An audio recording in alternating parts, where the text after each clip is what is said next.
Hello बच्चों। आज हम इंडियन इकोनॉमी चैप्टर 1 का पार्ट 2 करने वाले हैं। ठीक है, इसमें पहला क्वेश्चन दिया हुआ है, हस्तशिल्प उद्योग किसे कहते हैं?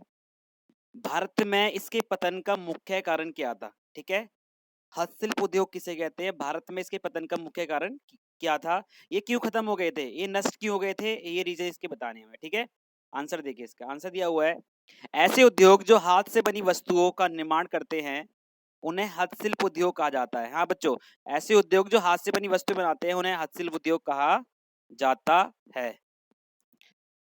देखिए आगे, इसके पतन के मुख्य कारण क्या थे?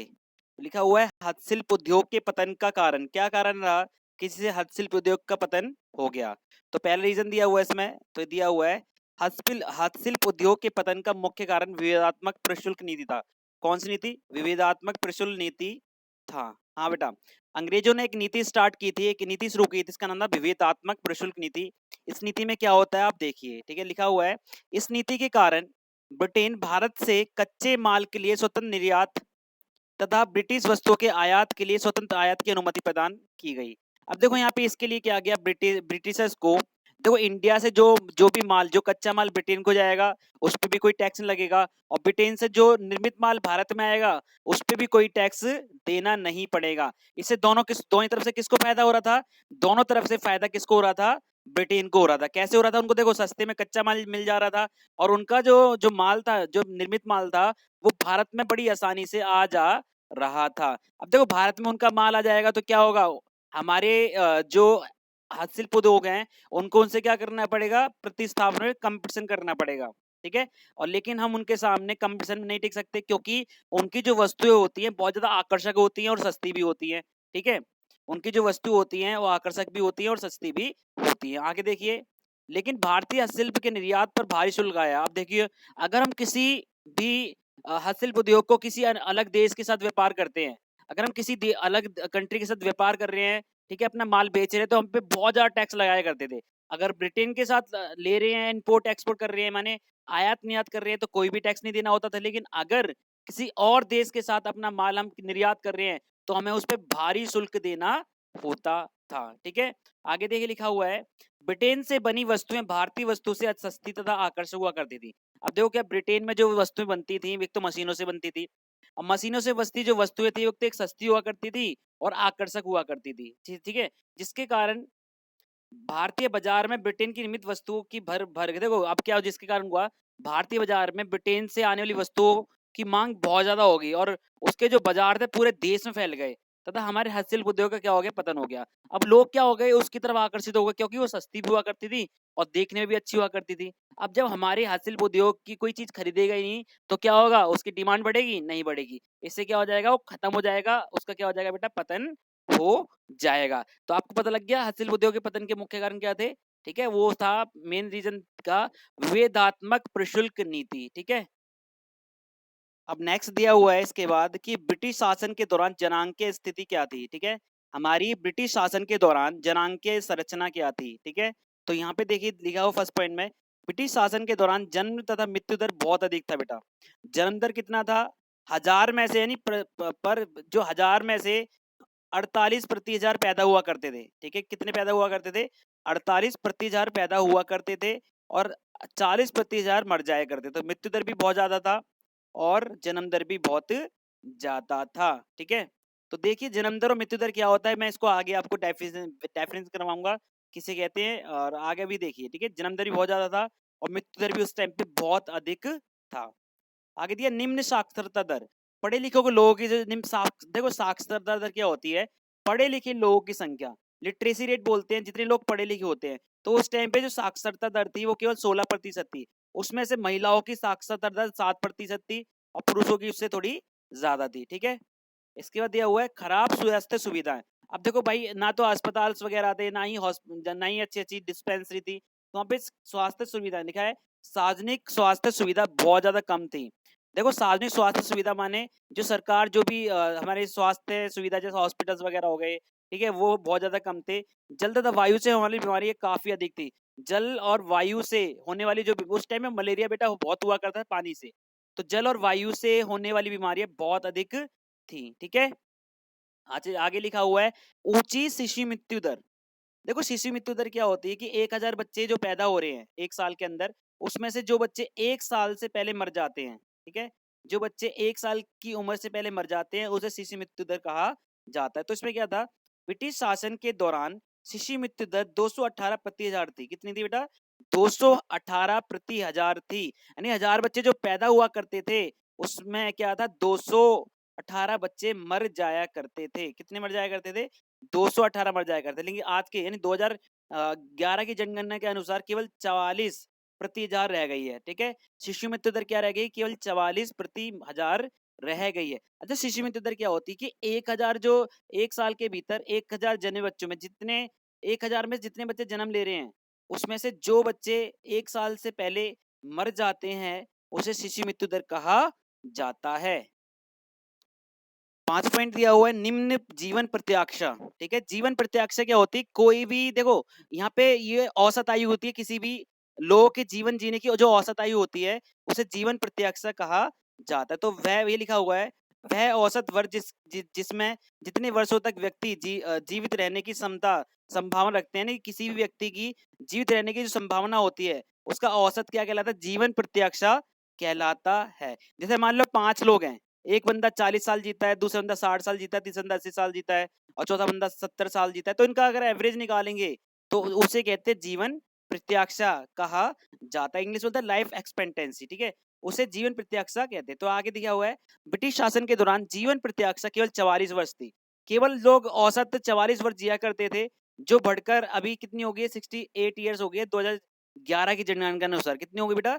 68 ईयर्स हो चुकी है 2011 की जनगणना के अनुसार। बात करें व्यापक गरीबी, उस टाइम पे गरीबी बहुत ज्यादा फैली हुई थी। ब्रिटिश शासन के दौरान गरीबी बहुत अधिक फैली हुई थी, रहन सहन का स्तर बहुत निम्न था। जब ब्रिटिशर्स हम पे शासन कर रहे थे तो पूरे देश में बहुत ज्यादा गरीबी फैली हुई थी और रहन सहन का स्तर, लोगों की जो लाइफ क्वालिटी होती है वो बहुत ज्यादा अच्छी नहीं थी, बहुत ज्यादा निम्न थी बेटा। ठीक है, अच्छा आगे दिया हुआ है, आगे देख सकते हैं नेक्स्ट पॉइंट दिया हुआ है व्यावसायिक शासन काल में व्यवसायिक संरचना। तो क्या था कि भाई अंग्रेजों के शासन काल में हमारी व्यावसायिक संरचना कैसी थी? देखिए बेटा, यहाँ लिखा है कि जब ब्रिटिशर्स हम पे राज कर रहे थे तो हमारा 75% एरिया कृषि क्षेत्र पे निर्भर था। किस पे निर्भर था? कृषि क्षेत्र पे। हमारा 75% जो एरिया था वो कृषि क्षेत्र पे डिपेंड करता था। 75% जो लोग थे वो एग्रीकल्चर सेक्टर से अपनी जीविका अर्जित किया करते थे। और आपको पता है कि एग्रीकल्चर सेक्टर में यानी कृषि क्षेत्र में बिल्कुल कितना रिस्क होता है, उसमें आय क्या होती है? बहुत ज्यादा कम होती है। दूसरा, विनिर्माण और सेवा क्षेत्र में केवल 25% लोग लगे हुए थे। विनिर्माण माने सेकेंडरी क्षेत्र और सेवा क्षेत्र में टैरिटरी सेक्टर में तृतीय क्षेत्र बोलते हैं, इसमें केवल 25% लोग कार्यरत थे। तो इसका जो पार्ट था बहुत ज्यादा कम था। तीसरा लिखा हुआ है उड़ीसा, राजस्थान तथा पंजाब में कृषि पर आधारित जनसंख्या अधिक थी। देखो उड़ीसा हो गया, राजस्थान हो गया तथा पंजाब हो गया, उसमें कृषि पर आधारित जनसंख्या बहुत ज्यादा थी। वहां के जो लोग थे बहुत ज्यादा किस पे डिपेंड रहते थे? कृषि पर डिपेंड रहा करते थे। नेक्स्ट आता है, ये देख सकते हैं ब्रिटिश शासन के दौरान विदेशी व्यापार की क्या स्थिति थी।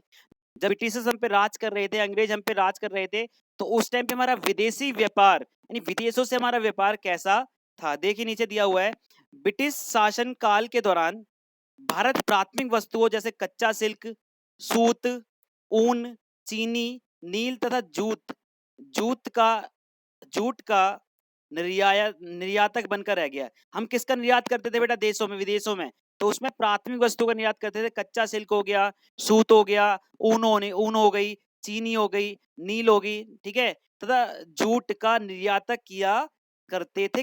ठीक है, और आगे लिखा हुआ है भारत पूंजीगत वस्तुओं जैसे हल्की मशीनरी का आयातक बन गया। अब देखो हम पूंजीगत वस्तुएं जो होती है मशीन वगैरह, उसको हम क्या करते थे बेटा? आयात करते थे। कहां से? मोस्टली ब्रिटेन से आयात किया करते थे। किससे आयात किया करते थे?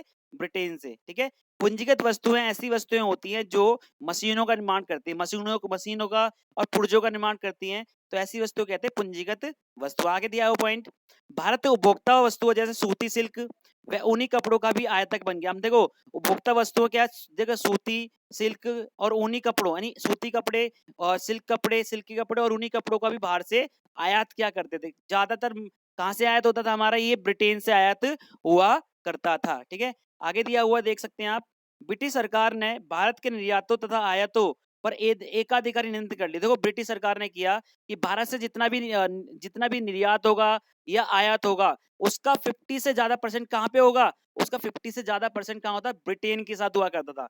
भारत से कच्चा माल ब्रिटेन में जाता था, वहां से जो निर्मित वस्तुएं वो करती थी भारत में आया करती थी। तो उनकी एकाधिकारी हो गई थी। क्या हो गई थी बेटा, एकाधिकारी हो गई थी। एकाधिकार मतलब होता है कि पूरा पूरा अधिकार उनका हो गया था भारत के व्यापार पर।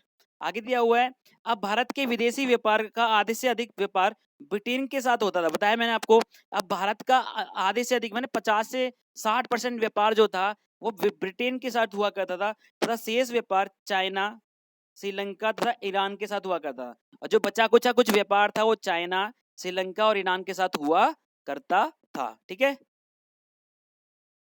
देखो क्या हुआ बेटा, अब भारत द्वारा अत्यधिक निर्यातों के कारण बहुत ज्यादा निर्यात अतिरेक हुआ। देखो क्या होता है कि जब हम निर्यात बहुत ज्यादा करते हैं तो उसे क्या, आयात कम होता है तो उसे निर्यात अतिरेक कहते हैं। निर्यात अतिरेक का मतलब वो निर्यात से जो पैसा आता है उसे निर्यात अतिरेक कहा जाता है। हमारा आयात बेटा ज्यादा नहीं था लेकिन निर्यात बहुत ज्यादा था, उससे क्या हुआ, निर्यात अतिरेक बहुत ज्यादा मात्रा में हुआ।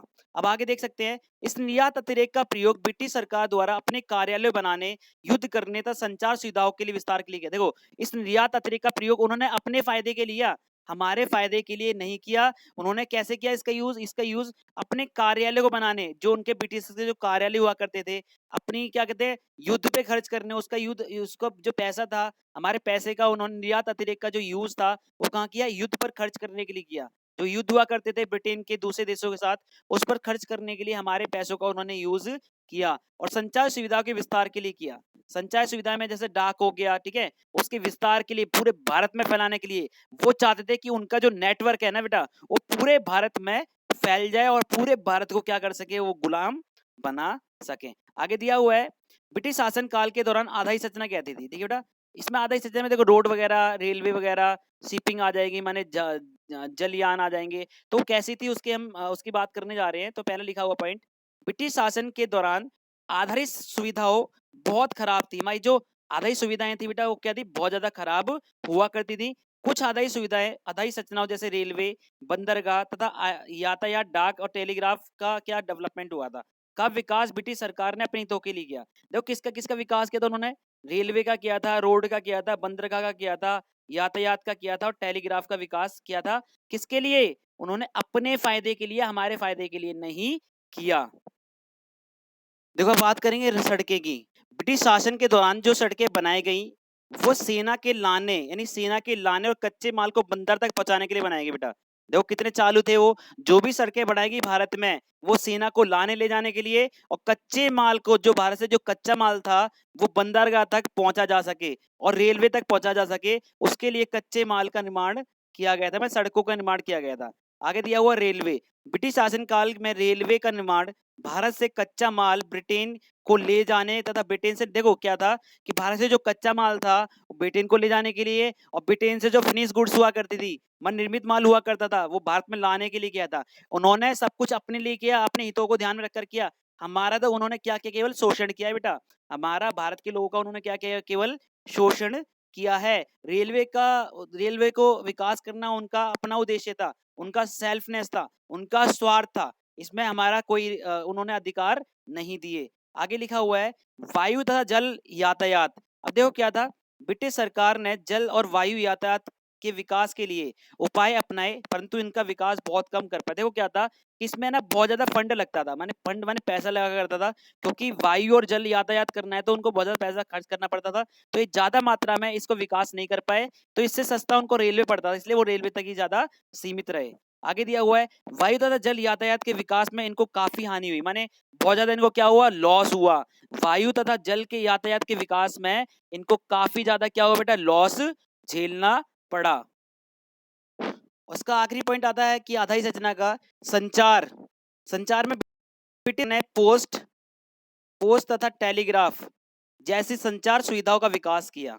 ठीक है, इसका विकास किया, क्यों किया था, पीछे बताया गया है। देखिए यहाँ पे विकास क्यों किया, भारत में टेलीग्राफ व्यवस्था की शुरुआत कानून व्यवस्था बनाने के लिए की गई थी, ताकि बेटा उसका जो कानून व्यवस्था है ना, उसके कानून को पूरे देश में अच्छे से लागू किया जा सके। इसलिए टेलीग्राफ या पोस्ट, ये जो आपके पोस्ट थी उसकी सुविधा बनाई गई थी, इसको विकास किया गया था। भारत के लिए उसमें कोई नहीं था बेटा, भारत के लिए नहीं किया उन्होंने, अपने लिए किया था। इसमें दिया हुआ है डाक सेवाएं सार्वजनिक उद्देश्य को पूरा ना कर सकी, लेकिन जो डाक सेवाएं थी सबके लिए नहीं थी, वो किसके लिए थी केवल, वो ज्यादातर किसके लिए थी, अंग्रेजों के लिए हुआ करती थी। वो हमारी सार्वजनिक सेवाएं में सबकी जो उद्देश्य थे उसको पूरा नहीं कर सकी। तो इस लेक्चर में हम यहीं तक पढ़ेंगे, बाकी आने वाले वीडियो में आगे के लेक्चर करेंगे। तो इसको पूरा अच्छे से देख लेना, अगर कोई प्रॉब्लम हो तो पूछ लेना बेटा, ठीक है।